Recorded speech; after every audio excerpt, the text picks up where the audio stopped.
Ito may tanong, pwede daw ba maging modern pero hindi nawawala yung kultura? Pwede naman. Sabihin ko sa iyo kung bakit.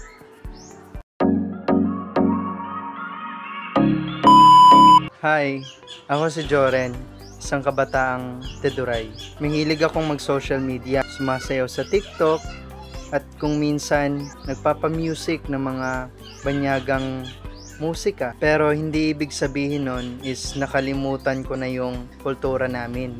Dahil maraming kabataan sa amin ang nag-aaral sa syudad. Pero pag uwi namin sa kabundukan, ginagalang pa rin namin yung aming kultura at tradisyon. Gaya na lamang ng sinusuot namin yung aming mga kasuotan at sinasama sa mga ritual. Pero alam mo ba, hindi madali. Minsan kinukutya kami at minsan parang kailangan naming pumili na maging modern o maging katutubo.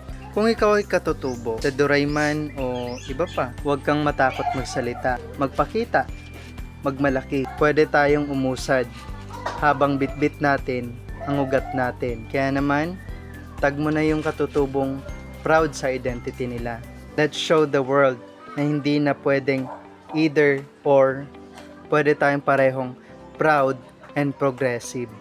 Kaya kung gusto mo ng ganitong klaseng content, mag-subscribe ka na sa ating YouTube channel at huwag kalimutang mag-like.